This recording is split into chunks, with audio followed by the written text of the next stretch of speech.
नमस्ते दोस्तों, सभी का स्वागत है। आज वनपाल और वनरक्षक के लिए ये क्लास ले रहे हैं और महामैराथन क्लास आज की वनपाल और वनरक्षक के लिए बहुत ही महत्वपूर्ण होने वाली है। तो दोस्तों ज़्यादा से ज़्यादा दोस्तों तक शेयर करें और चैनल को अभी तक सब्सक्राइब नहीं किया तो चैनल को सब्सक्राइब करें और बेल आइकन पर क्लिक करें ताकि आपको इसी तरह की क्लास समय समय पर मिलती रहे। तो दोस्तों क्लास को पूरी देखें और यह आपके लिए बहुत ही महत्वपूर्ण होने वाली है। तो दोस्तों शुरू करते हैं आज का पहला क्वेश्चन। रेशम उत्पादन से संबंध रखने वाले पौधे का नाम क्या है? रेशम उत्पादन से संबंध रखने वाले पौधे का क्या नाम है भाई? रेशम उत्पादन से संबंध रखने वाला ये पौधे का नाम क्या है? ए कपास, बी शहतूत का पौधा, सी अमलतास का पौधा, डी आम का पौधा। रेशम उत्पादन से संबंध रखने वाले पौधे का नाम क्या हो जाएगा भाई?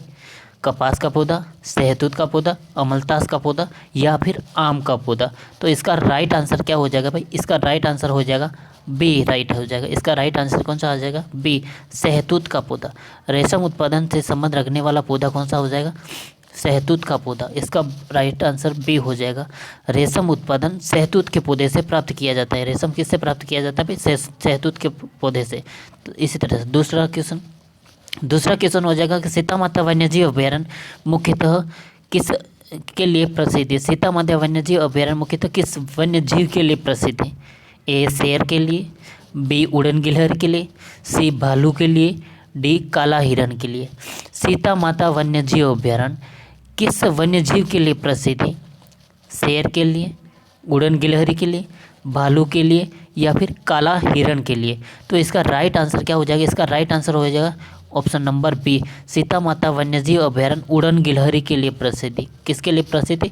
उड़न गिलहरी के लिए प्रसिद्ध है। और इसकी स्थापना कब हुई थी? इसकी स्थापना हुई थी 1979 में हुई थी। सीता माता वन्यजीव अभयारण्य की स्थापना कब हुई थी? 1979 में स्थापना हुई थी और ये प्रतापगढ़, चित्तौड़ एवं उदयपुर के मध्य स्थित है। और यहाँ पर उड़न गिलहरी प्रसिद्ध हैं। सोचिंगा हिरन, एंटीलोप प्रजाति के सागवान वृक्ष आदि पाए जाते हैं। अगला क्वेश्चन, राजस्थान में पेट्रोल रिफाइनरी कहाँ लगाई जाने वाली थी? राजस्थान में पेट्रोल रिफाइनरी कहाँ पर स्थित है? पेट्रोल रिफाइनरी ए लिलाला, बी बायतू, सी पंचभद्रा, डी बाड़मेर। राजस्थान में पेट्रोल रिफाइनरी कहाँ लगाई गई? तो इसका राइट आंसर क्या हो जाएगा भाई? कमेंट बॉक्स में ज़रूर बताइए इसका राइट आंसर क्या होगा। राजस्थान में पेट्रोल रिफाइनरी कहाँ पर स्थित है? तो इसका राइट आंसर हो जाएगा ऑप्शन नंबर सी, राइट हो जाएगा। पेट्रोल रिफाइनरी कहाँ पर स्थित है? पंचभद्रा। पंचभद्रा कहाँ पर स्थित है? पेट्रोल रिफाइनरी कहाँ पर स्थित है? पंचभद्रा। और पंचभद्रा कहाँ पर है? बाड़मेर जिले में स्थित है। पंचभद्रा कहाँ पर स्थित है? बाड़मेर जिले में स्थित है। यह हिंदुस्तान पेट्रोलियम कॉरपोरेशन लिमिटेड द्वारा लगाई गई हैं और पंचभद्रा बाड़मेर जिले में स्थित है। इसमें केंद्र का कितना प्रतिशत है? केंद्र का क्या, इसमें हिंदुस्तान पेट्रोलियम का इसका कितना प्रतिशत है? 74% है। और राज्य सरकार का कितना? 26% राज्य सरकार का हिस्सा है। दोस्तों चैनल को सब्सक्राइब कर लें। अगर अभी तक किसी ने चैनल को सब्सक्राइब नहीं किया तो चैनल को सब्सक्राइब जरूर कर लें। फिर अगला क्वेश्चन, भारत में बाघ परियोजना कब शुरू की गई थी? भारत में बाघ परियोजना कब शुरू की गई थी? 1970 में, बी 1971 में, सी 1972 में, डी 1973 में। भारत में बाघ परियोजना की शुरुआत कब हुई थी? ये हुई थी 1973 में। 7 अप्रैल 1973 में भारत में बाघ परियोजना की शुरुआत हुई थी। कब हुई थी? 7 अप्रैल 1973 में हुई थी। कब हुई थी भारत में बाघ परियोजना की शुरुआत? 7 अप्रैल 1973 में हुई थी। क्लियर। फिर अगला क्वेश्चन, पांचवा क्वेश्चन है कि पशु पक्षियों को महत्व देने वाली शैली कौन सी है? पक्षियों को महत्व देने वाली शैली कौन सी है? ए बूंदी शैली, बी जयपुर शैली, डी उदयपुर शैली, डी देवगढ़ शैली। पशु पक्षियों को महत्व देने वाली शैली कौन सी हो जाएगी? ए बूंदी शैली, बी जयपुर शैली, सी उदयपुर शैली, डी देवगढ़ शैली। तो पशु पक्षियों को महत्व देने वाली शैली कौन सी हो जाएगी? इसका राइट आंसर होगा ऑप्शन नंबर ए राइट हो जाएगा, बूंदी शैली। कौन सी शैली हो जाएगी? पक्षियों को महत्व देने वाली कौन सी शैली है भाई? बूंदी शैली है। और ये बूंदी शैली में उमेर सिंह का काल बूंदी शैली का उत्कृष्ट काल माना जाता है। कौन सा? राजा उमेर सिंह का काल बूंदी शैली का उत्कृष्ट काल माना जाता है। और पशु पक्षियों की शैली कौन सी हो जाएगी? ऑप्शन नंबर बी राइट हो जाएगा, ए राइट हो जाएगा। कौन सी शैली हो जाएगी? बूंदी शैली पशु पक्षियों के लिए महत्वपूर्ण है। अगला क्वेश्चन, लंदन किस नदी के किनारे स्थित है? लंदन किस नदी के किनारे स्थित है? ए थेम्स नदी, बी नील नदी, सी डेन्यूब नदी, डी इनमें से कोई नहीं। लंदन किस नदी के किनारे पर स्थित? तो इसका राइट आंसर हो जाएगा ए, लंदन किस नदी के किनारे स्थित है? थेम्स नदी के किनारे पर स्थित है। लंदन किस नदी के किनारे पर स्थित है? थेम्स नदी के किनारे पर स्थित है। अगला क्वेश्चन, 13 ताली नृत्य किस अवसर पर किया जाता है? क्वेश्चन 7 नंबर है कि 13 ताली नृत्य किस अवसर पर किया जाता है? ए केला देवी के मेले में, बी रामदेव जी के मेले में, सी तेजा जी के मेले में, डी इनमें से कोई ही नहीं। 13 ताली नृत्य किस मेले में किया जाता है, यानी कि किस मेले का आकर्षक माना जाता है? 13 ताली नृत्य किस मेले में किया जाता है? तो इसका राइट आंसर हो जाएगा, कौन सा हो जाएगा? इसका राइट आंसर हो जाएगा बी, 13 ताली नृत्य रामदेव जी के मेले में किया जाता है। कहाँ पर किया जाता है? 13 ताली नृत्य रामदेव जी के मेले में किया जाता है। और यहाँ पर राजस्थान में कांवड़ जाति की महिलाओं द्वारा ये नृत्य, महिलाओं एवं पुरुषों द्वारा यह नृत्य किया जाता है। और ये बाबा रामदेव जी की आराधना में किया जाता है। कहाँ पर किया जाता है? बाबा रामदेव जी की आराधना में, बाबा रामदेव जी के मेले में किया जाता है। और यह 13 मंजीरों की सहायता से किया जाता है, 13 भंगिमाओं के साथ। अगला क्वेश्चन, 8वां क्वेश्चन है, कौन सा राज्य सभी ओर से भूमिबद्ध है? कौन सा राज्य सभी ओर से भूमिबद्ध है, यानी कि सभी ओर से भूमि से घेरा हुआ? कौन सा राज्य हो जाएगा? ए महाराष्ट्र, बी गुजरात, सी आंध्र प्रदेश, डी छत्तीसगढ़। कौन सा राज्य सभी ओर से भूमिबद्ध है? तो इसका राइट आंसर कौन सा हो जाएगा? ऑप्शन नंबर डी, छत्तीसगढ़ राज्य सभी ओर से भूमिबद्ध, यानी कि सभी ओर से घिरा हुआ है उस भूमि से। कौन सा राइट हो जाएगा? ऑप्शन नंबर डी, छत्तीसगढ़ राज्य सभी ओर से भूमिबद्ध है। और क्वेश्चन नंबर है 9, राष्ट्रीय ध्वज में कितने स्पोक होते हैं? राष्ट्रीय ध्वज में यानी कि तिरंगे में कितने स्पोक होते हैं? वो तिल्लियाँ लगी होती, गोल गोल होता है ना, उसके चक्र के अंदर तिल्लियाँ लगे होते हैं, वो कितनी तिल्लियाँ हैं? तो कितना है राष्ट्रीय ध्वज में कितने स्पोक हैं? ए 20, सी बी 24, सी 25, डी 30। राष्ट्रीय ध्वज में कितने स्पोक है? तो इसका राइट आंसर क्या हो जाएगा? इसका राइट आंसर हो जाएगा बी, राष्ट्रीय ध्वज में कितने स्पोक है? 24 स्पोक है। राष्ट्रीय ध्वज में कितने स्पोक है? 24 स्पोक है, जो कि 24 घंटों का द्योतक है। और यह राष्ट्रीय ध्वज को कब अपनाया गया था? 22 जुलाई 1947 को अपनाया गया था। राष्ट्रीय ध्वज को कब अपनाया था? 22 जुलाई 1947 को अपनाया गया था राष्ट्रीय ध्वज को। क्वेश्चन नंबर 10, महाराणा प्रताप मुगल सेना से बचकर किस स्थान पर छुपे थे? महाराणा प्रताप मुगल सेना से बचकर किस स्थान पर छुपे थे? ए दक्षिण भारत में, बी चाचन की पहाड़ियों में, सी मालवा में, डी इनमें से कोई नहीं। महाराणा प्रताप किस मुगल सेना से बचकर किस स्थान पर छुपे थे? तो इसका राइट आंसर क्या हो जाएगा? इसका राइट आंसर हो जाएगा दोस्तों बी, महाराणा प्रताप चाचन की पहाड़ियों में छुपे थे। मुगल सेना से बचकर कहाँ पर छुपे थे? चाचन की पहाड़ियों में। इसका राइट आंसर बी राइट हो जाएगा दोस्तों, महाराणा प्रताप चाचन की पहाड़ियों में छुपे थे। अगला क्वेश्चन 11वां, प्रकाश का विलोम शब्द क्या है? भाई प्रकाश का विलोम शब्द क्या है? ए सूर्य, बी चंद्रमा, सी अंधेरा, डी उजाला। प्रकाश का विलोम शब्द क्या है? विलोम शब्द पूछ रहा है, तो प्रकाश का विलोम शब्द यानी कि उसका बिल्कुल विपरीत। विलोम शब्द का मतलब है उसका विपरीत। तो प्रकाश का मतलब उजाला और इसका विलोम शब्द हो जाएगा अंधेरा। इसका राइट आंसर क्या हो जाएगा? सी नंबर। क्वेश्चन 11 का राइट आंसर सी हो जाएगा। इसका ऑप्शन सी राइट हो जाएगा, अंधेरा। प्रकाश का विलोम शब्द होता है अंधेरा। क्वेश्चन नंबर 12 है कि विश्व की सबसे गहरी गर्त समुद्री गर्त कौन से है? विश्व की सबसे गहरी समुद्री गर्त कौन से है? ए नाहरटन, बी चैलेंजर्स, सी मैनहट्टन, डी रिचार्ड। विश्व की सबसे गहरी समुद्री गर्त कौन से है? विश्व की सबसे गहरी समुद्री गर्त कौन से है? इसका राइट आंसर हो जाएगा ऑप्शन नंबर बी राइट हो जाएगा। विश्व की सबसे गहरी समुद्री गर्त हो जाएगी चैलेंजर। कौन सी हो जाएगी? चैलेंजर, जो कि मारियाना गर्त विश्व का सबसे बहुत ही गहरा महासागरीय गर्त है और अधिकतम गहराई को चैलेंजर डीप कहते हैं। क्या कहते हैं? Challenger deep.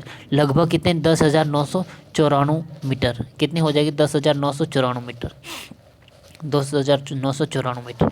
अगला question, question number 13।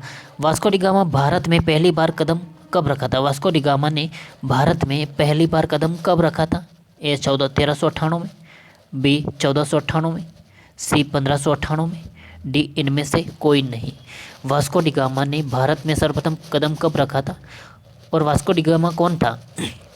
Vasco D gamma एक अफ्रीका के दक्षिण कोने से होते हुए भारत आया था। ये था क्या बोलते हैं इसको, राजकुमार था, यानी कि तीर्थ करता है, घूमता घूमता आया था वास्को डी गामा और एक कालीकट बंदरगाह पर आया था। सबसे पहले कहाँ पर आया था वास्को डी गामा? कालीकट बंदरगाह पर आया था और इसका राइट आंसर हो जाएगा बी राइट हो जाएगा। वास्को डी गामा 1498 में भारत में आया था। कब आया था? 1498 में आया था। वास्को डी गामा भारत में कब पहुंचा था? 1498 में। इसका राइट आंसर हो जाएगा ऑप्शन नंबर बी राइट हो जाएगा।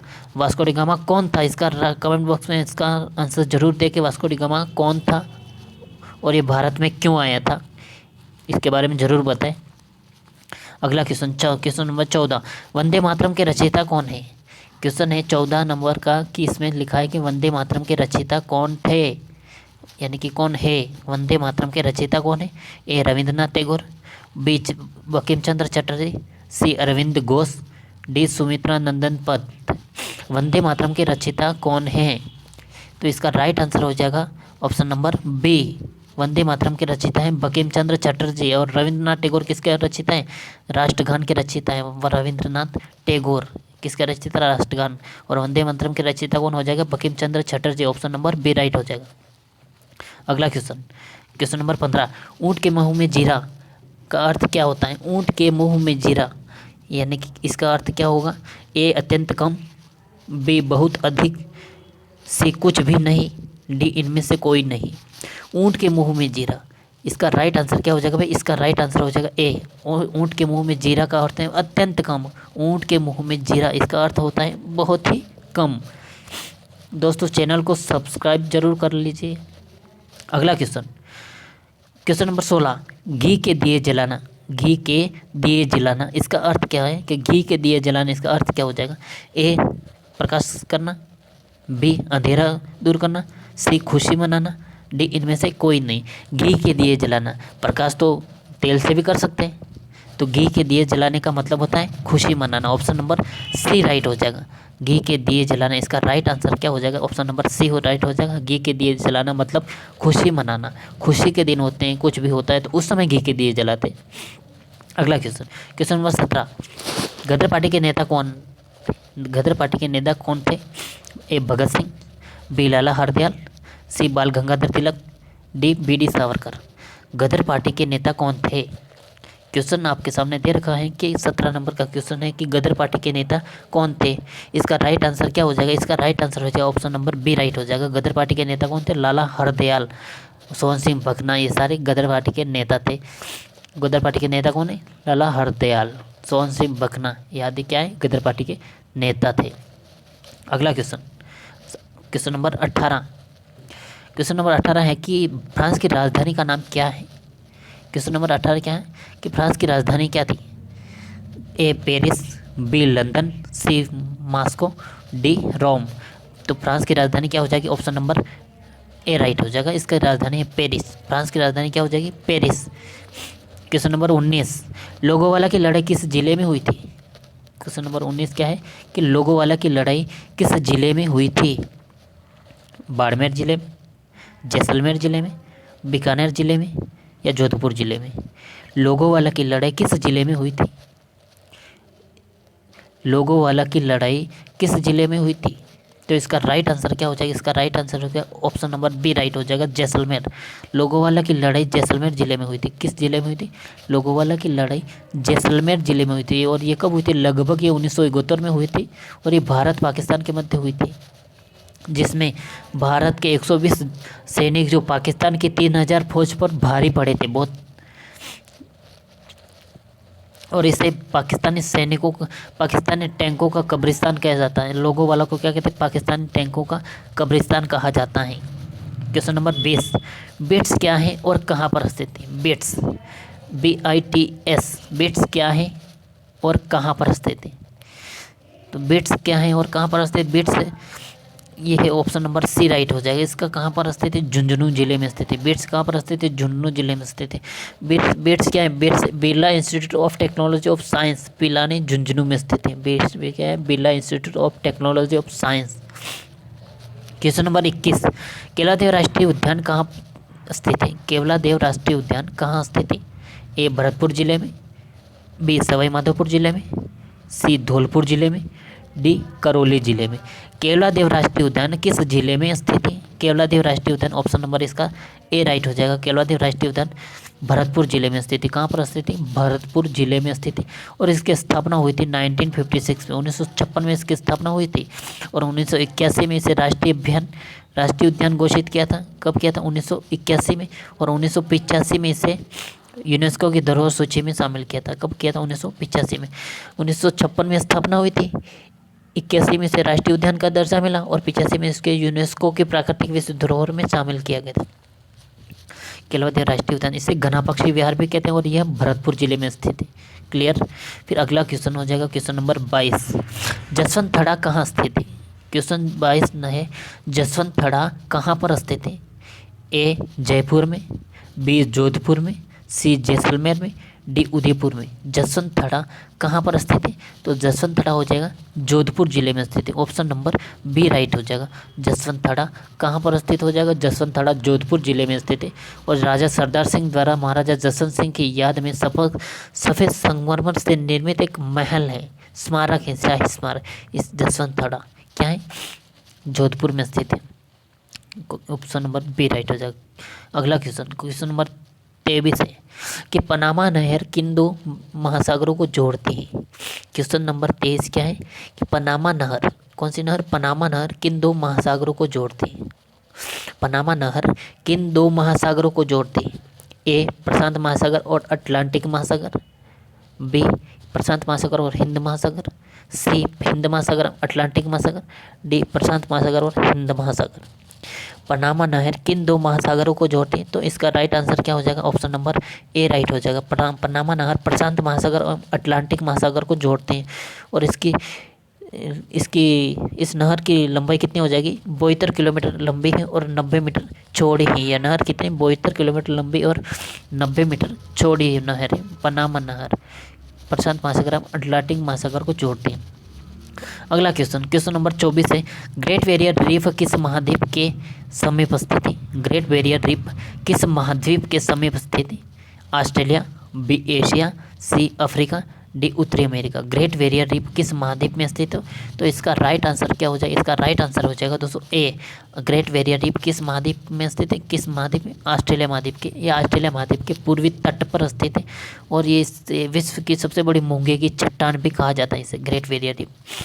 क्वेश्चन नंबर 25 और आपका अंतिम क्वेश्चन है 25वां क्वेश्चन यह है कि दोस्तों चैनल पे अभी तक किसी को सब्सक्राइब नहीं किया तो चैनल को सब्सक्राइब करें। कमेंट बॉक्स में ज़रूर बताएं कि ये क्लास आपको कैसी लगी और ज़्यादा से ज़्यादा दोस्तों तक शेयर करें और वीडियो को लाइक कर दें। क्वेश्चन नंबर 25 है, विश्व ओलंपिक 2016 में कहाँ खेले गए थे? विश्व ओलंपिक 2016 में कहाँ खेले गए थे? ए हेलसिंकी, बी ओसाका, सी कोपेनहेगन, डी वियना। विश्व ओलंपिक 2016 में कहाँ खेले गए थे? इसका राइट आंसर क्या हो जाएगा?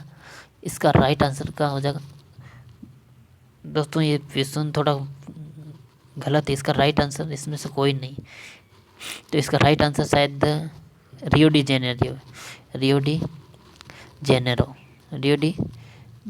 में स्थित है। विश्व ओलंपिक 2016 में कहाँ खेले गए थे? रियो डी जेनेरियो में खेले गए थे।